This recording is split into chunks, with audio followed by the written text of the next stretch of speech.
been a wild month so far.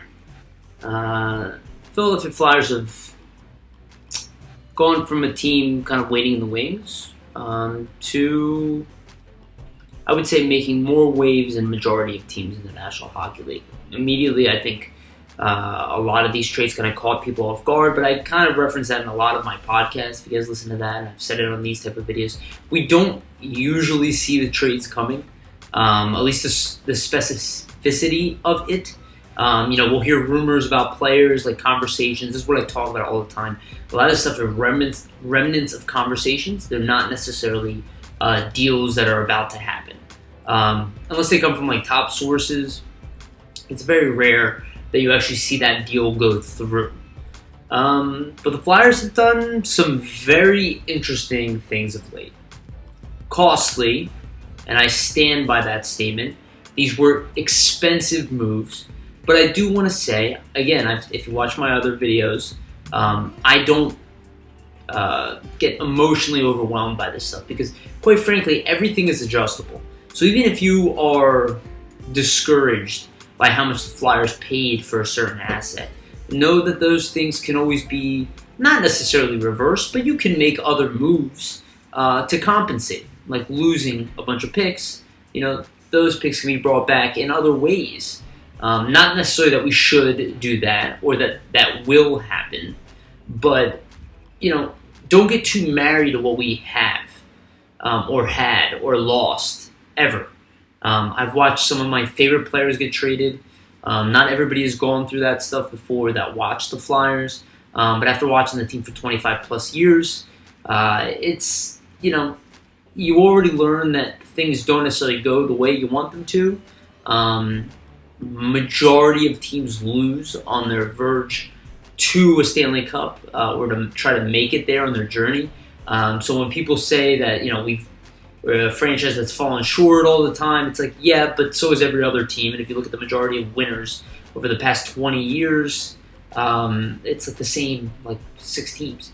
So it's majority of teams are getting their heart broken all the time.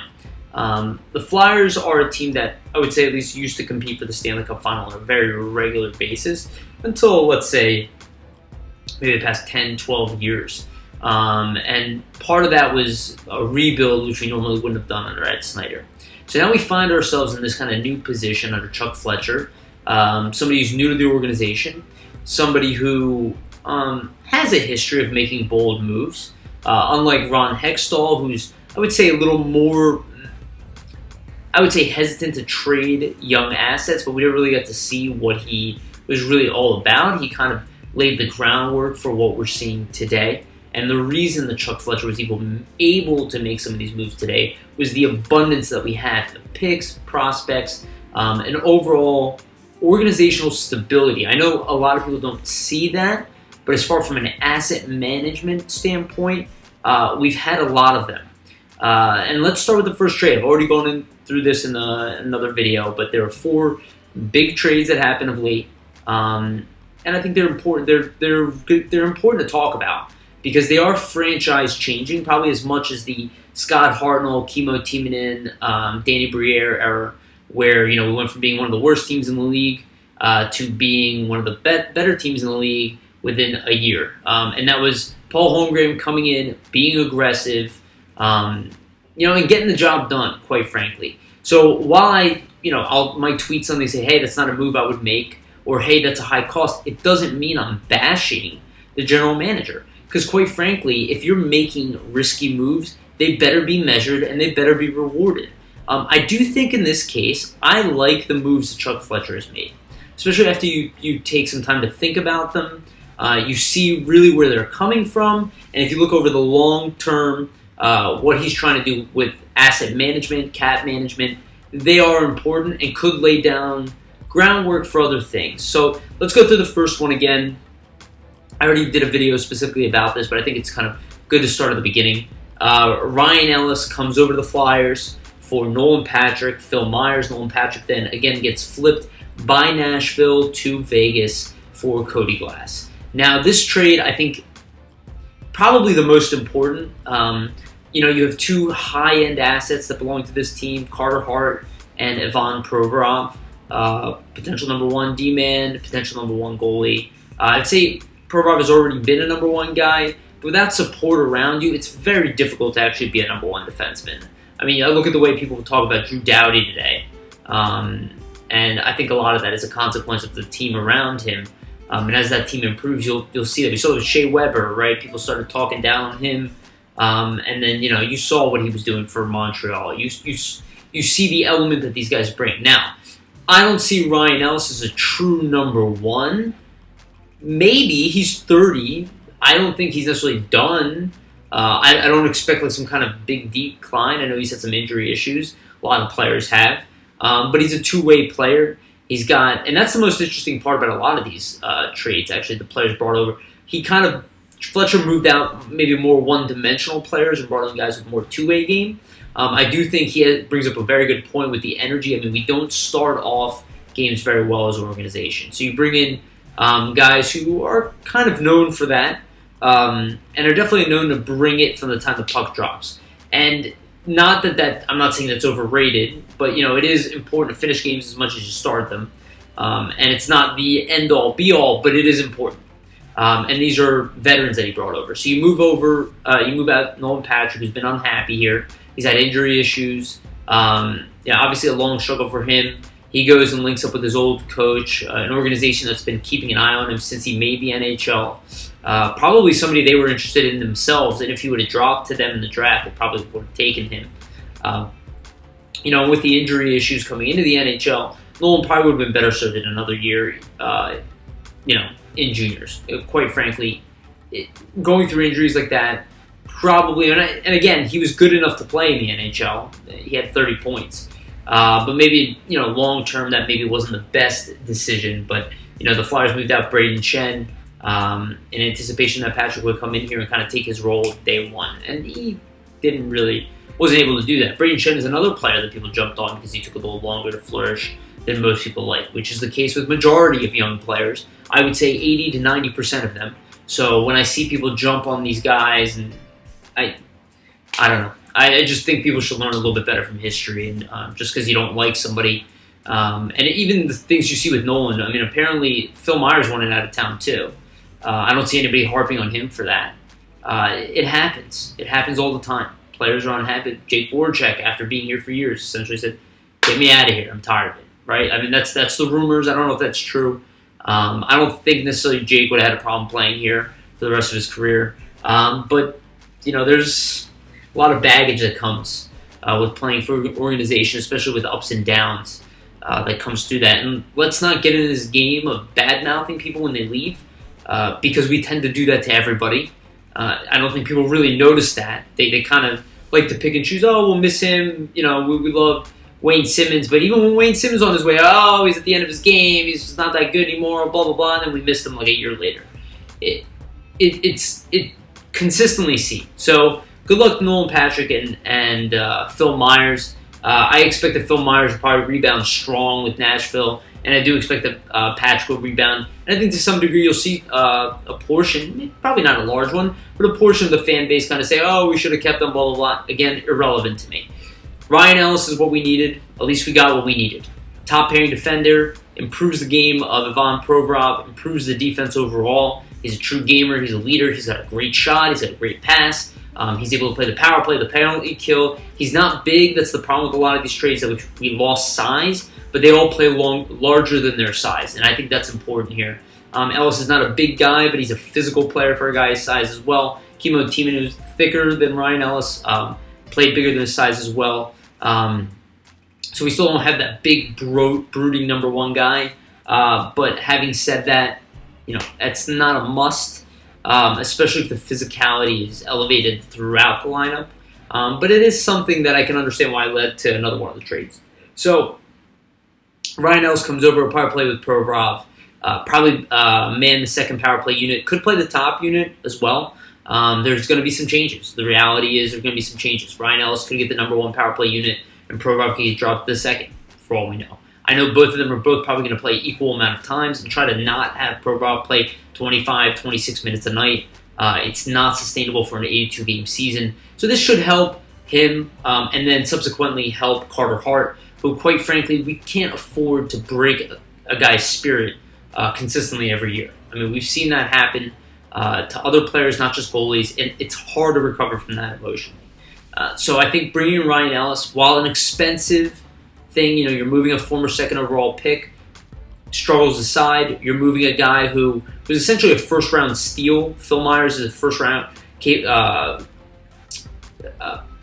first-round level prospect when he essentially entered our organization. Struggles aside, he's got all the physical tools, and I don't harp too much on the IQ stuff, and I don't even like that stuff because most guys are kind of learning, and it depends about their role, and most players make mistakes.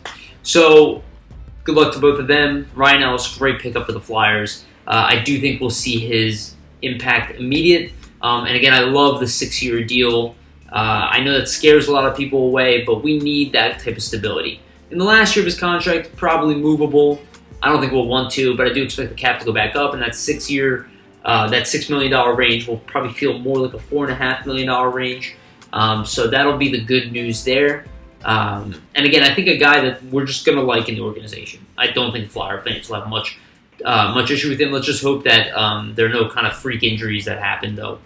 You never really can predict that. So second trade that happened there, and this one led to the third trade. This was This was Shane Gostisbehere getting moved out to Arizona. This is a trade that, quite frankly, I don't like, but I understand. You can be upset about it because Ghost is probably too good to trade a second and a seventh to Arizona. That's a second this year and a seventh this year. Next year, 2022, not 2021. So this upcoming draft, the following one, it's a tough move for me. When you move your leading scorer on the back end and you're giving up assets to get rid of his cap space, it just shows how tough cap space is with the economy.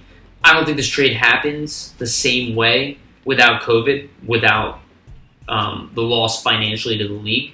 I don't know if you get much for Ghost at this point because he's more of a one-dimensional player, and as we've kind of seen, a lot of one-dimensional players are kind of finding their way out of organizations. So that is, I think, a change in the game as well. But I do think Ghost will rebound. I think he's going to play a big role in Arizona. And I think a lot of us will be like, I can't believe we had to trade assets to move this guy because he'll probably have like 50 points next year. Especially now with Oliver Ekman-Larsson being moved out. You can see why they brought in Ghost, which is funny because I thought that would be maybe an option to trade for Oliver Ekman-Larsson, would be to move Ghost to fill that void. And obviously Arizona saw the same thing, that he'll probably run their power play for them. And a guy who probably needs a change. So while it sucks to move a second-round pick, the Flyers are loaded in their prospect pool. It stinks. Like, I'm not saying it's useless, but it's not something we can't survive.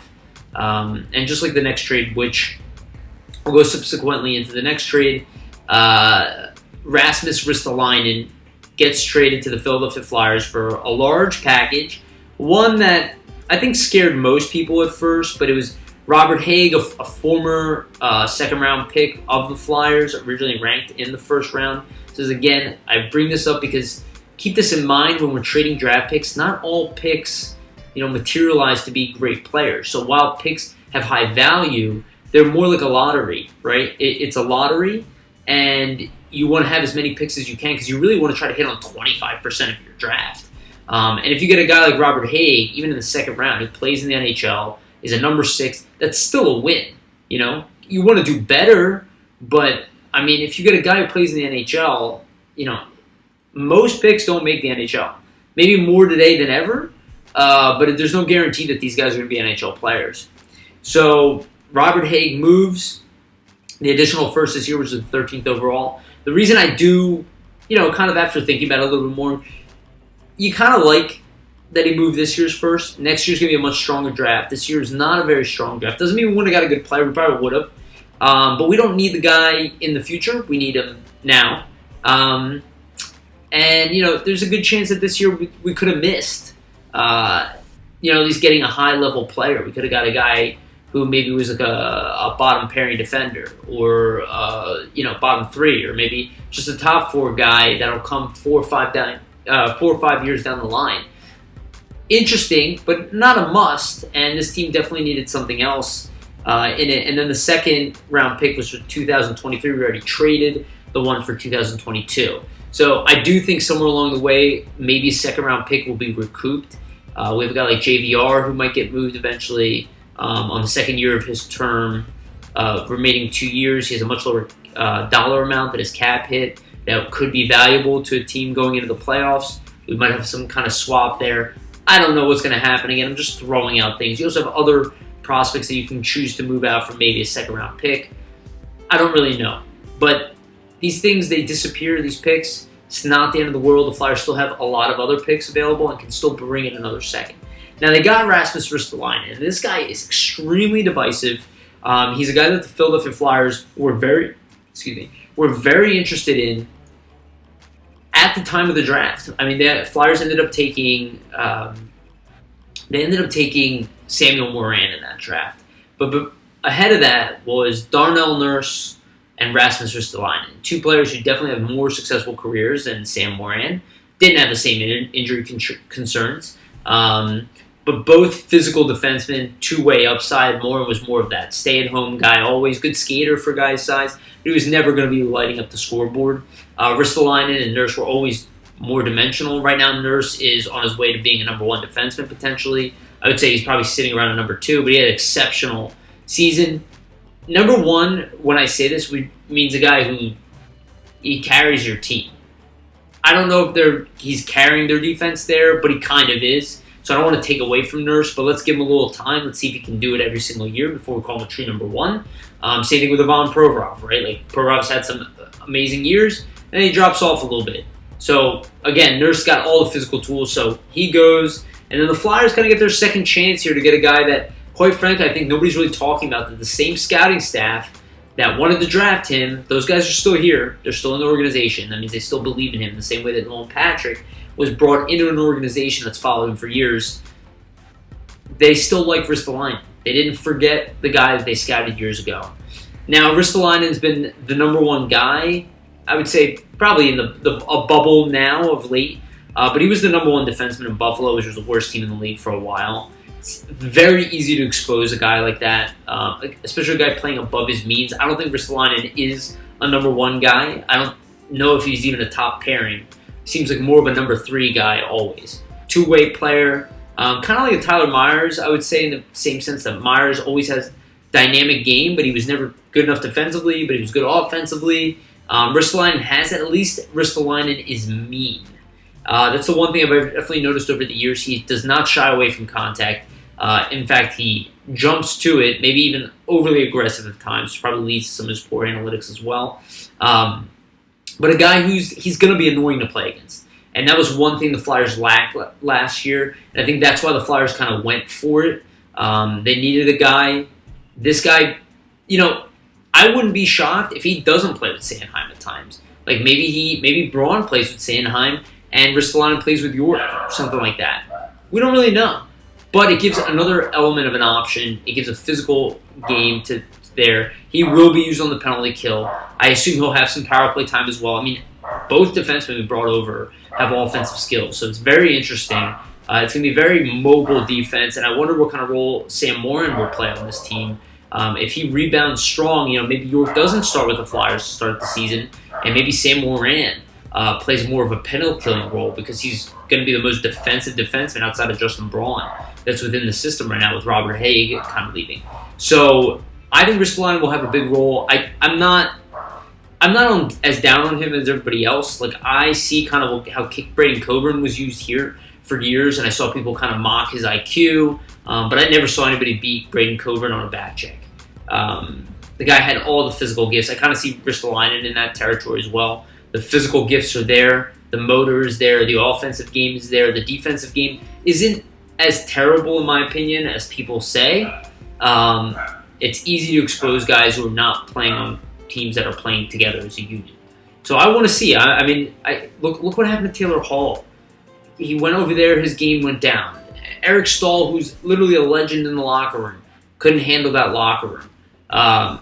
Just go down the line of guys who've gone to that team and watch their game go down. Ryan O'Reilly was called a problem and moved out of town and then goes and wins an MVP trophy as a Stanley Cup winner. Like, we have to look at what is wrong with that organization. They're going through a reset. I do think that's good for them. They probably need to do that. I do think Jack Eichel is going to find his way out as well. That's a guy I would have loved to invest in. I don't think the Flyers are in the running for him at this point. But I do think that Rasmus Ristolainen, being on a one-year deal, I do think the Flyers probably will try to extend him early. But I hope they don't extend him at his current cap hit. I think he was given that cap hit assuming he was a number one defenseman.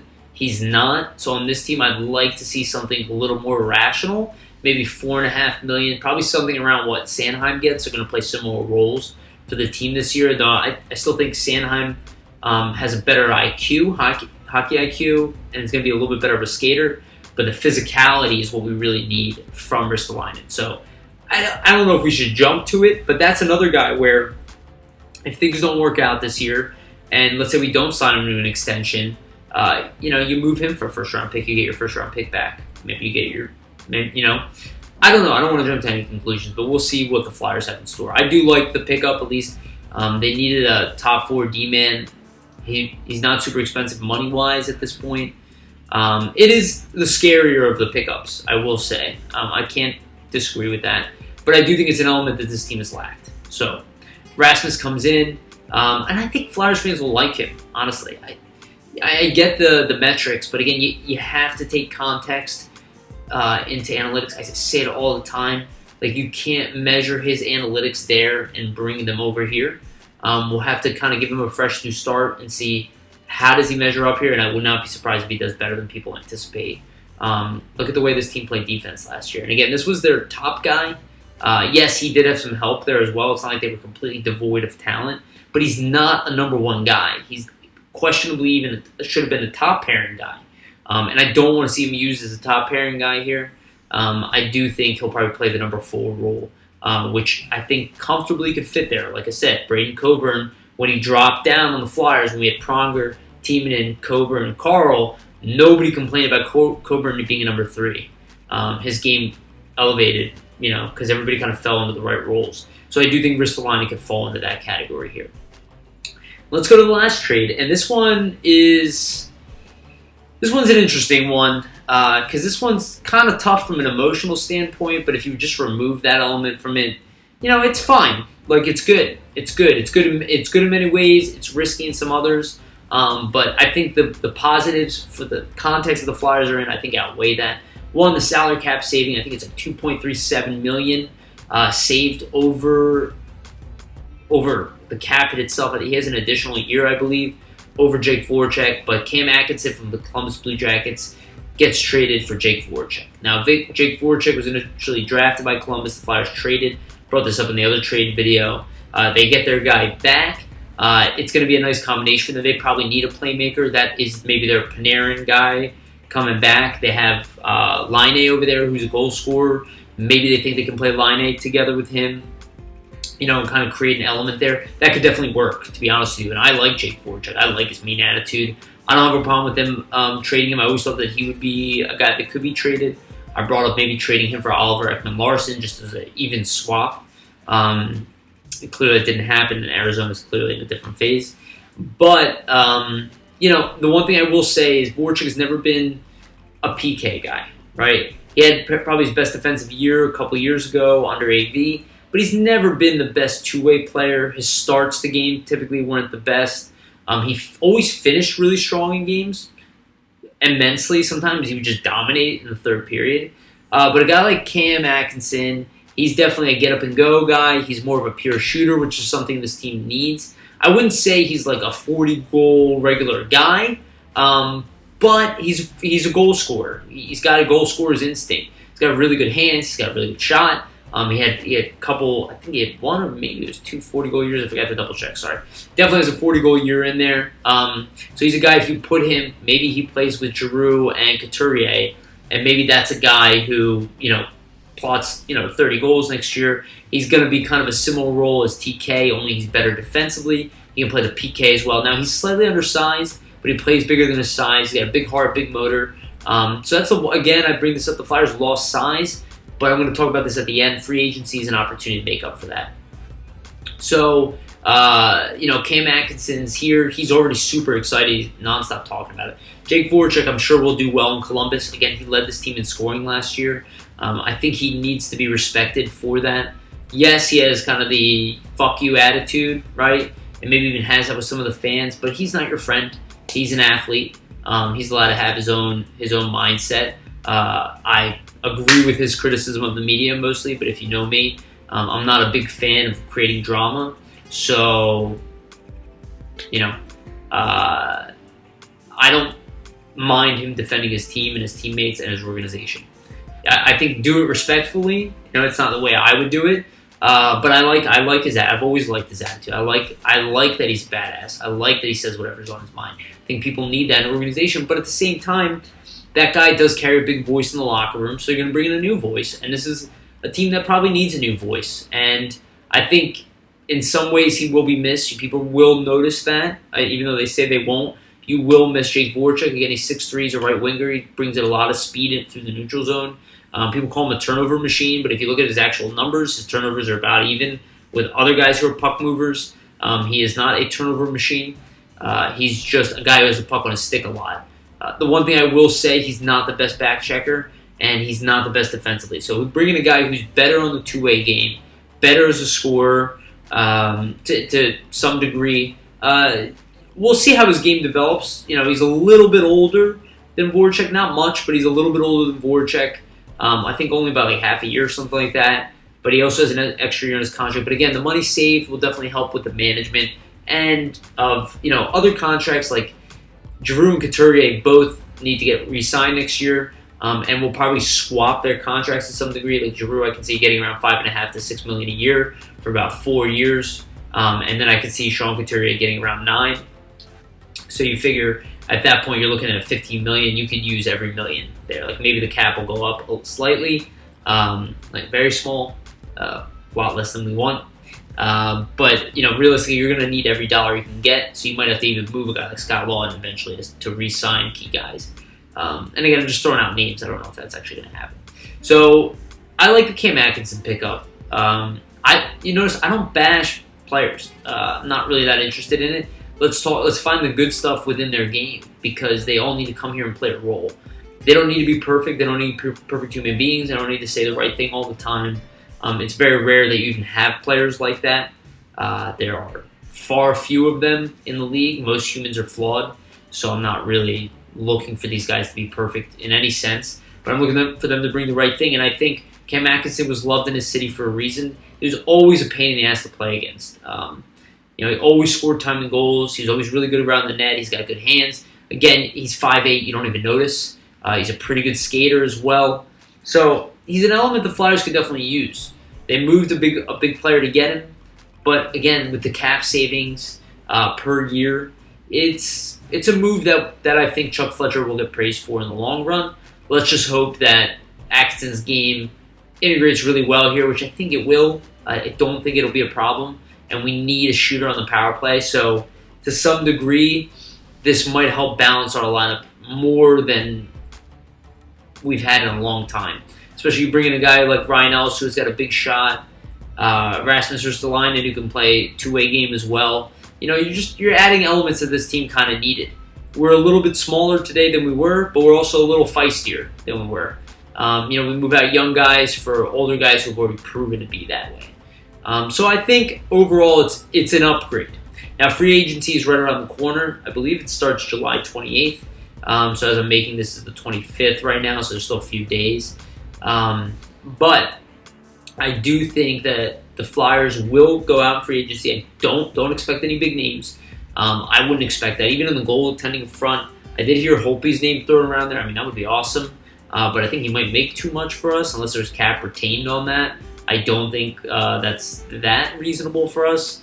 I think realistically we're going to look for a guy who is a clear-cut number 2.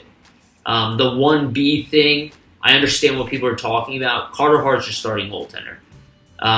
You're going to try to bring in a veteran if we can get a guy like Bernier, but I don't think maybe we'll end up spending $3 million on a goalie, but I can't see us spending more than that just with the amount of cap space we have. We still have to re-sign players. Moore needs a contract. Sanheim and Carter Hart.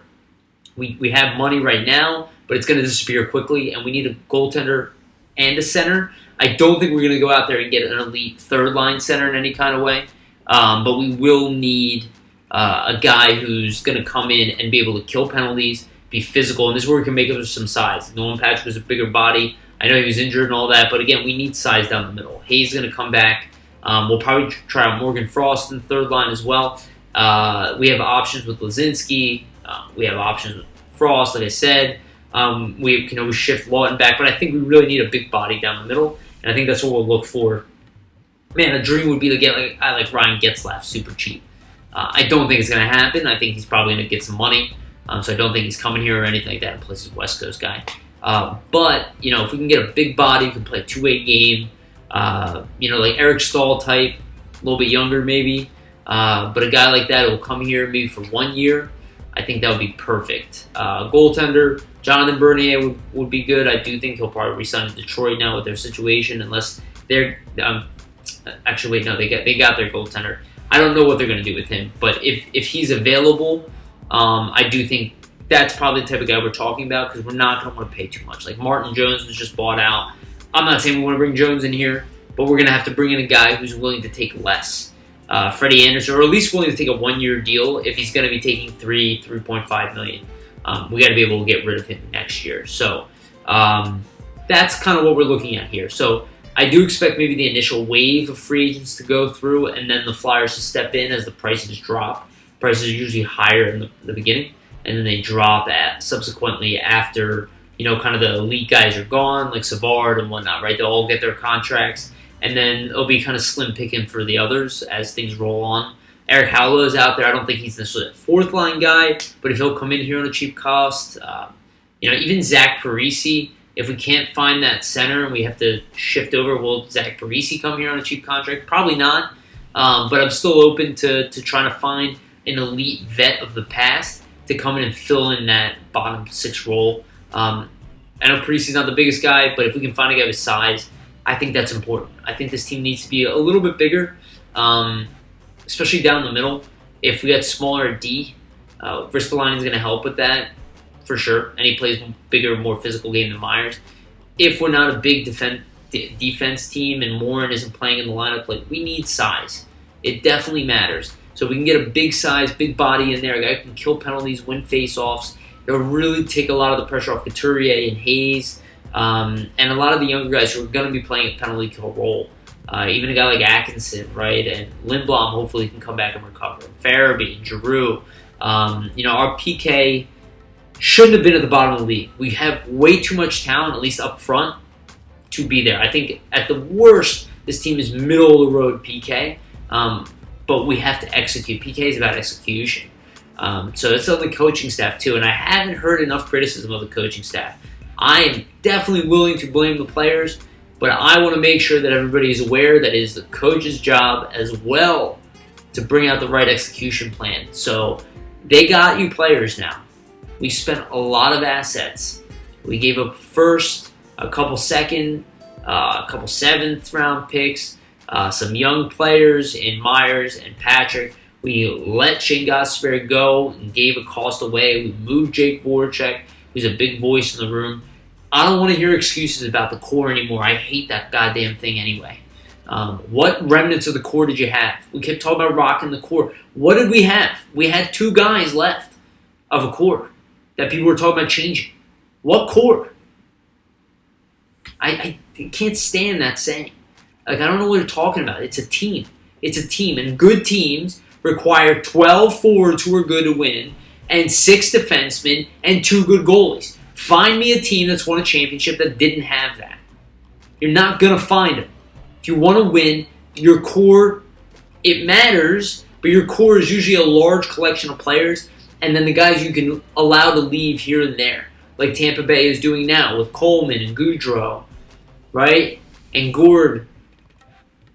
These guys are leaving. They'll have to fill in other guys around them. And I would say Yanni Gord he's a core player. Blake Coleman, maybe they wanted him to be, but they can't keep everybody. You see who their core is. Sergachev, Hedman, McDonough, I'm gonna forget, guys. Stamkos, right? Everybody thought Stamkos, but they're not letting you need a large core of good players. You don't let your captain walk. And we have a pretty damn good captain. And I like what Chuck Fletcher was saying, that Giroux can be here as long as he wants. And I agree with that statement. And hopefully that means he'll re-sign here easily. So there could be some more moves here. This might not be the last trade video I'm making. But a good start so far. A high price paid. But if we're going to pay a price, make it worth it. Make it worth it. It doesn't help to cry about it. You know, I'm right in the middle where, like, some people are really upset about the stuff we traded, and some people, like, could care less. I am always going to be right in the middle, where I'm like, okay, yeah, we paid a high cost. What did we get in return? I like what we got in return. I like it. I like the pieces coming over. I like all three players. So I'm good. I'm excited. The team's got talent. We still have young guys coming in. We got York. We have other guys that people forget about, you know, in the process of this who can make the jump. Again, where's Allison going to be next year? How does Lazinski rebound? How does Frost rebound? How does Wolok come in? Is Wiley getting any better? We have assets. We have assets that are improving. So let's see what happens. What happens with Felix Sandstrom? What if out of nowhere Felix Sandstrom's ready? Ustimenko looked amazing and then lost an entire year. I don't know what's going to happen. I'm not saying these guys are going to be NHL impacts, but they could be knocking on the door quicker than we think. And then it allows us to move other guys, or maybe we move them to get assets. Who knows? Who knows? But a lot of moves to be made. I like the aggressiveness by Chuck Fletcher. I don't have a problem with it. You know, I did say the initial trade's not what I would make for Ryan Ellis. Because, again, I say this over and over again. I like to win trades. We didn't win trades. I didn't see wins. I saw high-cost trades. But high-cost trades can pay off. Especially if you can afford to pay them, which the Flyers definitely can do. So good for Chuck Fletcher, getting people excited again. And this is what I said in that tweet. I don't know why people got mad at me about saying that rebounding is within reach, because I don't know if you noticed, but rebounding is within reach.